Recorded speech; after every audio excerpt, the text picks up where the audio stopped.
Hey, friend, welcome back. I love our monthly theme Thursday where we go over a frugal recipe. I really hope that you enjoyed these recipes. If you have any ideas for frugal recipes that you cook in your family that you would love to share, comment and let me know. So today's recipe, since it is the month of February and it's still cold, a lot of states have snow. We just had it and we don't anymore now. We're back into our rainy season, but we had a couple days of snow. It's still cold and gloomy, so I've got a warm, lovely dinner dish for you. So let's get going. February's monthly frugal recipe is cabbage and sausage skillet. Now, what is so great about this dish? It sounds pretty simple, right? It is. It's super easy, super simple. It's very versatile. So I'll be going over some tips in the episode on how you can easily change this recipe up. I love recipes that you can change very easily and inexpensively to get a variety of dishes using the same dinner. It's very inexpensive, of course. That's why it is one of my frugal recipes. It's warm and filling, and the best part, you literally only have to use one pan. So hardly any cleanup. One pan meal, those are my favorite. All right, your ingredients: sausage, of course. It is a cabbage and sausage skillet for a reason. So sausage. Now, my favorite is a type that you can easily slice up. So this is like your kielbasas, your smoked sausage, your Polish sausage, even brats will work. And there are so many different flavors of brats, so you can easily slice them up. Now, the reason I love these ones is because I like to be able to change up the flavor very easily, and I love that they're already cooked. They don't need that much time to actually cook the sausage because they are already cooked, and I like the texture and the appearance of the dish with the slices. But you can also mix it up by cutting up breakfast sausage links or patties if that's what you have on hand. It will also work well with like a sausage roll, like a Jimmy Dean type of roll, or a package of ground sausage that is sold in the meat department. You can change it up for variety or to use whatever you have on hand. And of course, you can even change up the meat entirely. It does not have to be sausage. You can use hot dogs, bacon, chicken, pork, beef, shrimp works very well.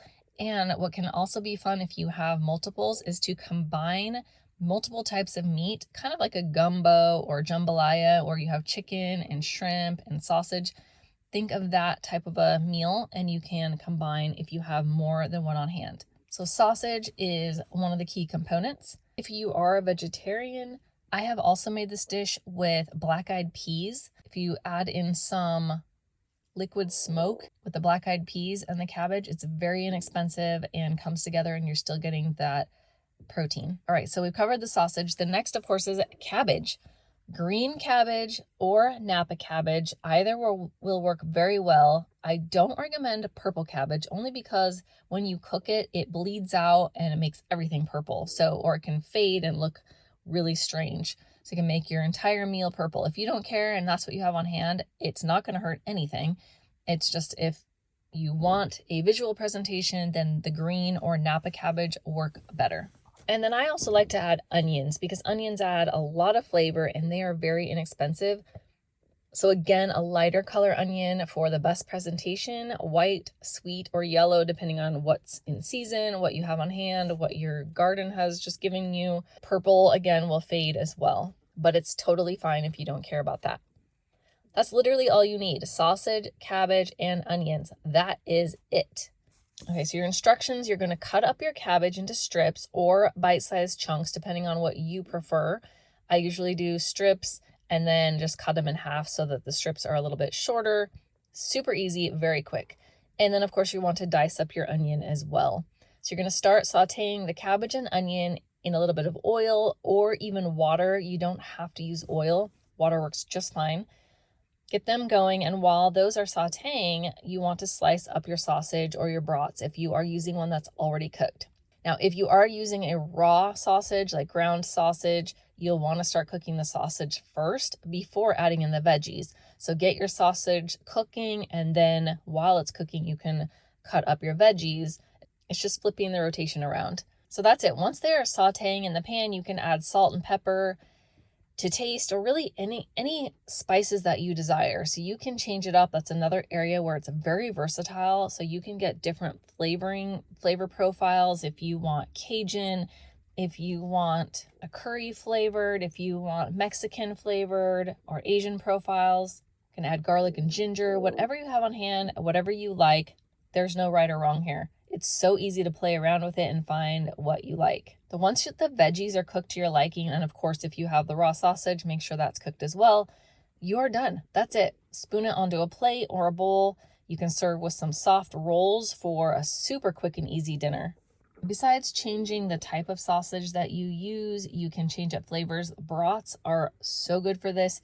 There are about a zillion different flavors of brats out there. You can get sun-dried tomato and mozzarella flavored. You can get jalapeno.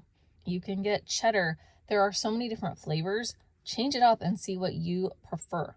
And then you can even change up your vegetables. So you do not have to use cabbage. You don't have to use onions. You can use whatever veggies you have on hand. You can make it different every single time. Use up what needs to get used up. You can add more veggies if you want.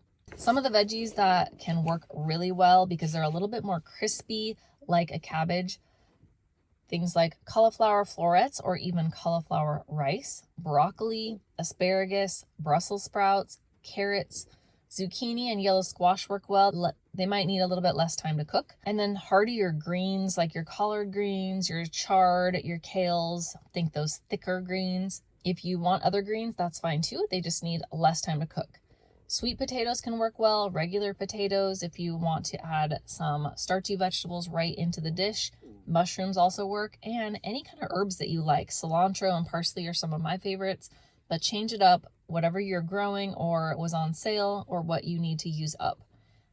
And then, as I mentioned, changing up your spice flavors. So there are so many different ways, adding beans, as I mentioned before, or black-eyed peas, lentils, all of that would make the dish a little bit different to add that variety in, or to use what you have and make it even less expensive. All right, that's it. Super easy. Let me know if you make this soon or if you plan to. And I'd love to know what variations you choose, what spice profile, what veggies did you choose to use, and which sausage. I'm always looking for different sausages to try out to see what we like the best. All right, now, if you have not subscribed yet, make sure you do that now, because next Monday is our part 2 of the current 4-week series that we are going through to save you money on the top 5 expenses that almost every single family on the planet has. All right, take care, and I'll talk with you in a few days. Blessings to your families.